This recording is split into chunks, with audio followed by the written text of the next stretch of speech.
વિદ્યાર્થી મિત્રો, ધોરણ 8 વિષય હિન્દી પ્રથમ સત્ર અસાઇનમેન્ટનું રિવિઝનમાં છે કે પ્રશ્નો કે એક વાક્ય મેં ઉત્તર લખીએ.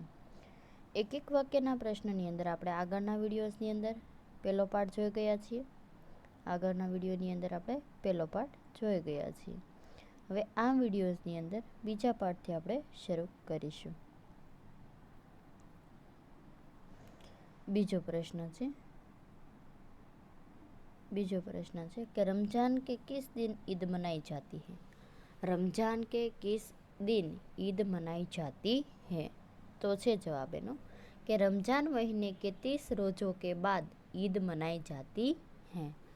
रमजान महीने के 30 रोज़ों के बाद ईद मनाई जाती है. प्रश्न नंबर 2. रोजे के दिन मुसलमान क्या करते हैं. रोजे के दिन मुसलमान क्या करते हैं. तो जवाब है कि रोजे के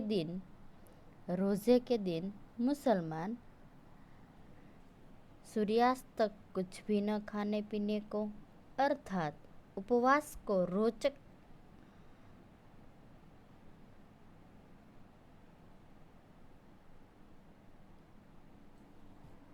उपवास करते हैं. उपवास करते हैं. रोजा मुसलमान का एक मजनबी फर्ज है. अर्थात उपवास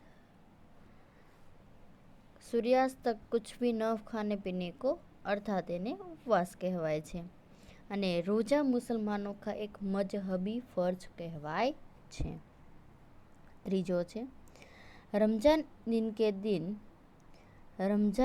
के दिन मुसलमान लोग कहाँ जाते हैं. रमजान ईद के दिन मुसलमान लोग कहाँ जाते हैं. तो एनो जवाब है कि रमजान ईद के दिन मुसलमान नमाज पढ़ने के लिए ईदगाह जाते हैं. रमजान ईद के दिन मुसलमान लोग कहाँ जाते हैं. तो रमजान ईद के दिन मुसलमान नमाज पढ़ने के लिए ईदगाह जाते हैं. रोज़ा किसके लिए है. रोज़ा किसके लिए है. तो जवाब है कि रोज़ा बड़े बुढ़ों के लिए है.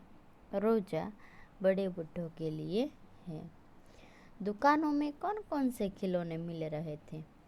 दुकानों में कौन कौन से खिलौने मिल रहे थे. तो जवाब है कि दुकानों में सिपाही, गुजरिया, राजा, वकील, भिश्ती, धोबी आदि मिट्टी के खिलौने मिल रहे थे. दुकानों में सिपाही, गुजरिया, राजा, वकील, भिश्ती, धोबिन आदि मिट्टी के खिलौने मिल रहे थे. पछीना सवाल है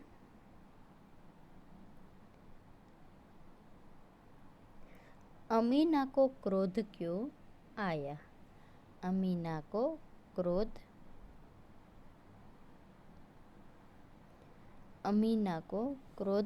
क्यों आया. अमीना को क्रोध क्यों आया. तो अमीना को क्रोध आया क्योंकि हामिद मेले से कुछ खाने पीने की कोई चीज़ न खरीद कर एक चिमटा ले आया था. अमीना को क्रोध आया क्योंकि हामिद मेले से खाने पीने की कोई चीज़ न खरीद कर एक चिमटा ले आया था. नंबर 7. हामिद कैसा लड़का है. हामिद कैसा लड़का है. तो जवाब है कि हामिद बिना माँ बाप का अँ हामिद है हमें नहीं आवे. हामिद बिना माँ बाप का गरीब सूरत का दुबला पतला लड़का है. हामिद सूरत का बिना माँ बाप का गरीब सूरत दुबला पतला लड़का है. पार्ट 3 सवाल જોઈએ.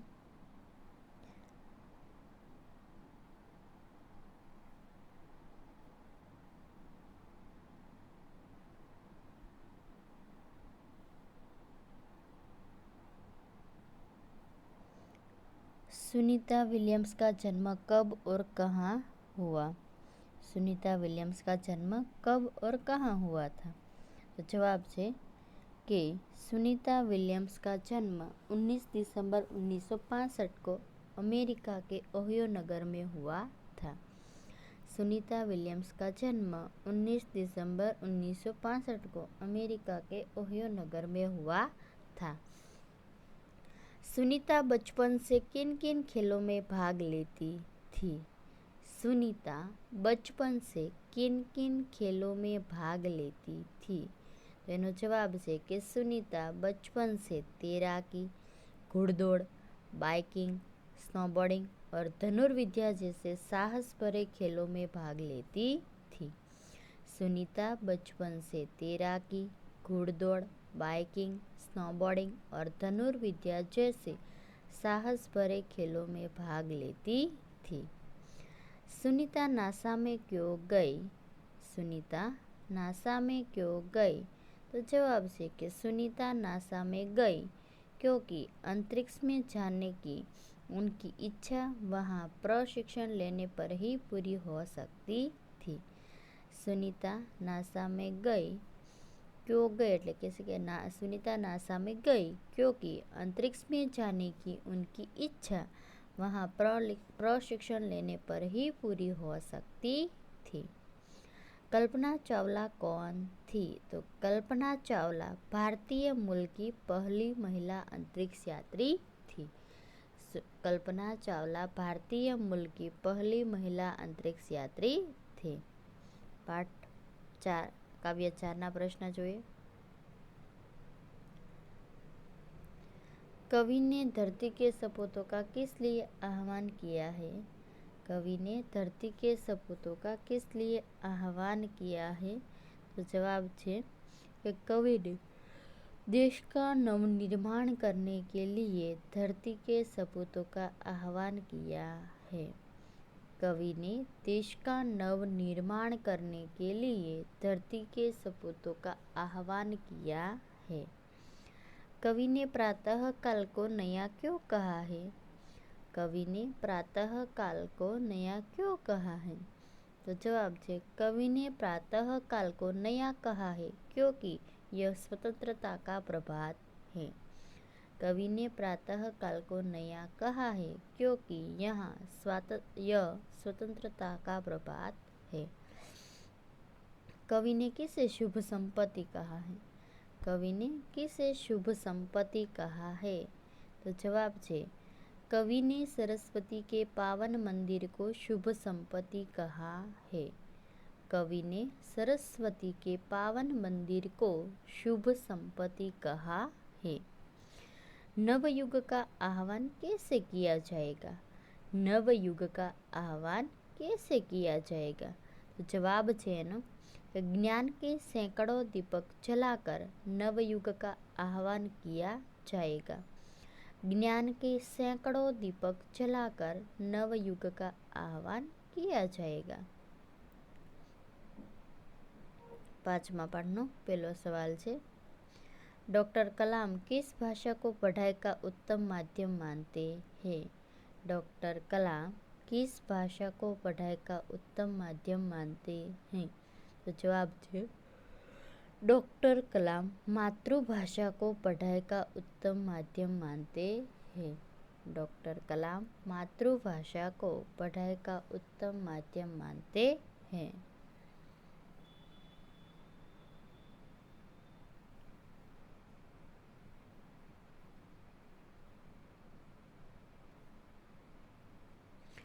डॉक्टर कलाम की दृष्टि में साहस की परिभाषा क्या है? डॉक्टर कलाम की दृष्टि में साहस की परिभाषा क्या है? तो जवाब है कि डॉक्टर कलाम की दृष्टि में अपनी जान की परवाह किए बिना दूसरों को संकट से बचाना ही साहस है। डॉक्टर कलाम की दृष्टि में अपनी जान की परवाह किए बिना दूसरों को संकट से बचाना ही साहस है। तीजो प्रश्न, कौन सी मान्यता जनसंख्या वृद्धि को रोकने में सहायक है? कौन सी मान्यता जनसंख्या वृद्धि को रोकने में सहायक है? जवाब है कि छोटा परिवार सुखी परिवार की मान्यता जनसंख्या वृद्धि को रोकने में सहायक है। छोटा परिवार सुखी परिवार की मान्यता जनसंख्या वृद्धि को रोकने में सहायक है।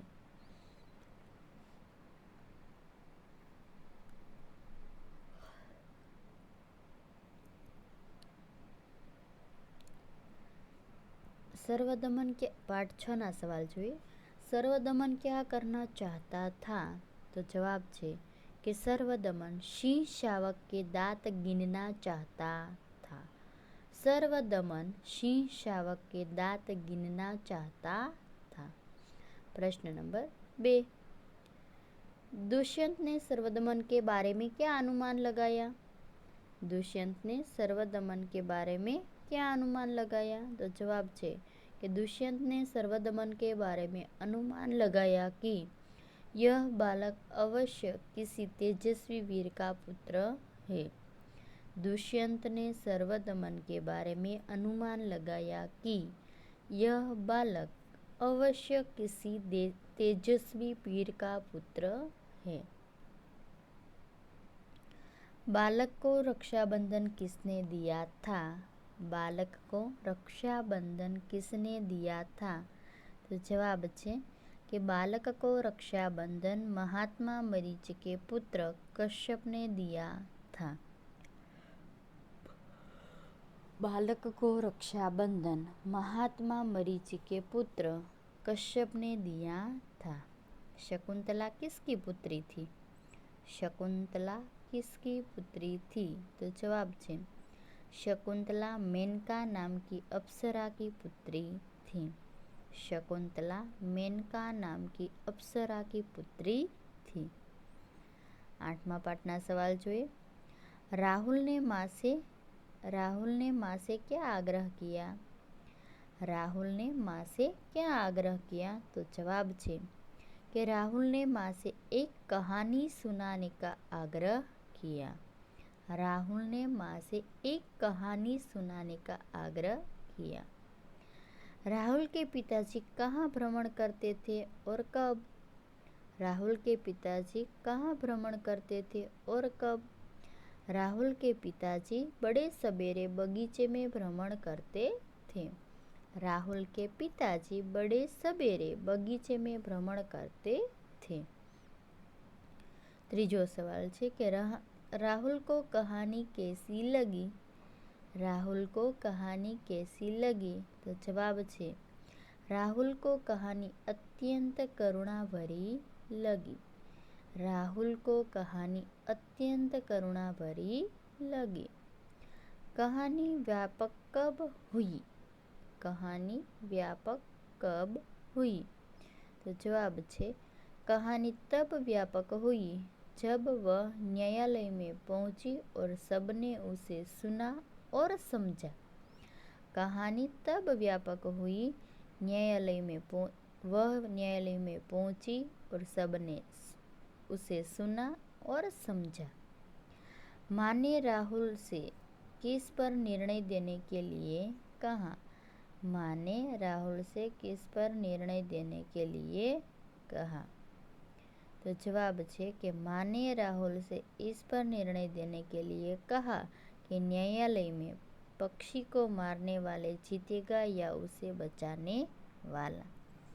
माँ ने राहुल से इस पर निर्णय देने के लिए कहा कि न्यायालय में पक्षी को मारने वाला जीतेगा या उसे बचाने वाला। 9मा पाठना सवाल જોઈએ। ममता कौन थी? ममता कौन थी? तो जवाब है कि ममता रोहतास दुर्ग के मंत्री चूड़ामणि की एकमात्र विधवा पुत्री थी। ममता रोहतास दुर्ग के मंत्री चूड़ामणि की एकमात्र विधवा पुत्री थी। डोलियों में कौन थे? डोलियों में महिलाओं के वेश में पठान सैनिक थे। डोलियों में महिलाओं के वेश में पठान सैनिक थे। नंबर 3, दुर्ग से निकलकर ममता ने क्या कहाँ आश्रय लिया? दुर्ग से निकलकर ममता ने कहाँ आश्रय लिया? जवाब है कि दुर्ग से निकलकर ममता ने काशी के उत्तर में स्थित एक पुराने स्तूप के खंडहर में आश्रय लिया। दुर्ग से निकलकर ममता ने काशी के उत्तर में स्थित एक पुराने स्तूप के खंडहर में आश्रय लिया। ममता की झोपड़ी में आश्रय मांगने कौन आया? ममता की झोपड़ी में आश्रय मांगने कौन आया? तो जवाब है कि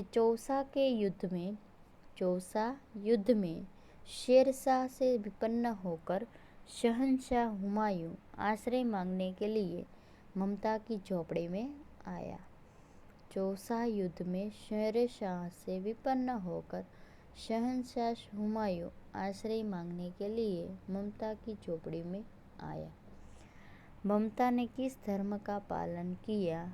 ममता ने किस धर्म का पालन किया? तो जवाब आवश्य ममता ने अतिथि देव का सत्कार करने के धर्म का पालन किया। ममता ने अतिथि देव का सत्कार करने के धर्म का पालन किया। हुमायूं ने मिर्जा को क्या आदेश दिया? हुमायूं ने मिर्जा को क्या आदेश दिया? तो हुमायूं ने मिर्जा को ममता के लिए घर बनवा देने का आदेश दिया। हुमायूं ने मिर्जा को ममता के लिए घर बनवा देने का आदेश दिया। विद्यार्थी मित्रों, असाइनमेंटના પ્રશ્નોનું રિવિઝન છે, ધ્યાનથી તમારે સાંભળવાના, સમજવાના અને પાકા કરવાના છે. પરીક્ષાની અંદર પૂછાઈ શકે છે. ધન્યવાદ.